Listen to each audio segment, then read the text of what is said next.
Hi, this is Sean, and this is our group demonstration project for Psychology of Positive Leadership by Joey, Sean, and Trinity. For our project, we chose to incorporate 3 class principles into our own group during the course of our project, and the principles we chose were positive communication, organizational culture, as well as managing stress and anxiety. Positive communication is a key trait in a good leader and leads to improved performance within a team, as well as improving team morale and effectiveness of work. This principle is discussed in the Cameron readings in Chapter 4, where it states that the single most important factor in predicting organizational performance, which was more than twice as powerful as any other factor, was the ratio of positive statements to negative statements.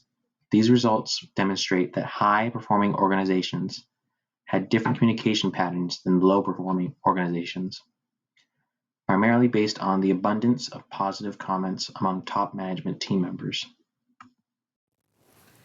The second class principle we chose was organizational culture. Psych 302 explains how positive leadership practices can shape organizational culture, which promotes an overall positive work environment. Masala and colleagues found overall hope in adulthood, or meaning in life, partially mediated the relationship between job satisfaction and organizational commitment. In our reading from class by Kim Cameron, we learned that in the orientation internalization, it showed individuals who internalized organizational culture in the workplace have increased faith that what they are a part of is right and just. As for managing stress and anxiety, one of the principles highlighted in this course was the impact of stress and anxiety on a person's performance. By being able to limit stress or control anxiety, a person is able to greatly improve how they perform on any given task. Good leaders are able to control these variables in a work environment so as to get the best out of those around them in order to maximize their output while maintaining a high level of quality in work done.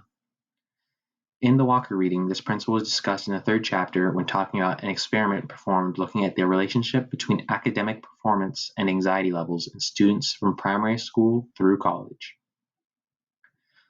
The experimenters found that American students from primary school through college and found a significant negative relationship between test anxiety and academic performance.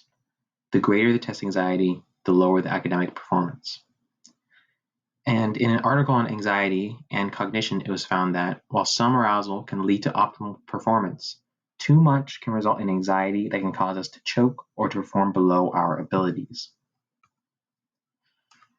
As for the implementation and impact of positive communication, it was fairly easy to incorporate into our group and made a great impact on our work and mood throughout the project. This was done through the group chat we formed when first contacting each other for the project. We all committed to sending positive messages of support, encouragement, and appreciation to each other at least once a day in order to keep the group mood positive, make the work feel more fulfilling, and improve our overall performance in regards to our work. The impact this had was felt every day since the beginning of our group work. The daily messages not only improved everyone's mood, it also kept us focused on the work and the deadlines, as well as made us more encouraged to complete the work since we had bonded more closely as group members and wanted the team to succeed and produce a quality project by the end of the course.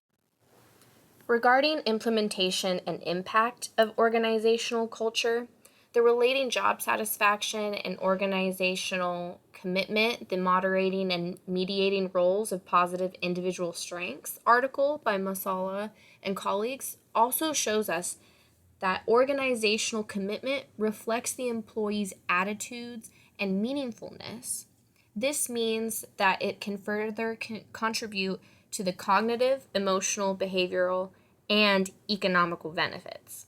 The relationship between job satisfaction and organizational commitment is well established in this research and in the research that was given and provided to us throughout the class.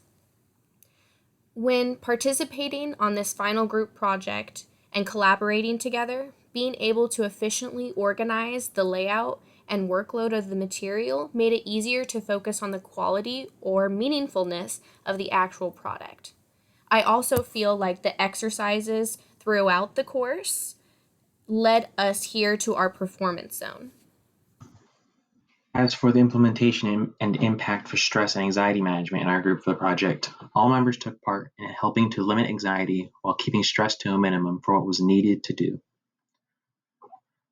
All members were given the freedom to choose the topic of their choice to research and implement in the group, and we made sure to remind all group members that this is supposed to be a fun activity and to try and enjoy the work by adding their personal flair to how their principle was implemented in the group. This helped in lowering anxiety levels amongst group members and gave them more reason to want to work on the project. Less anxiety meant a higher desire to do work and do work well. As for stress, we limited the stress levels by setting up a schedule and outline to prepare for our work, as well as offered our help, if needed, to all group members so no one would feel overwhelmed. Some stress was needed, however, as the project had a deadline and needed to be completed within a timely manner. This optimal stress management was achieved by simply reminding group members of the schedule and due date for the work.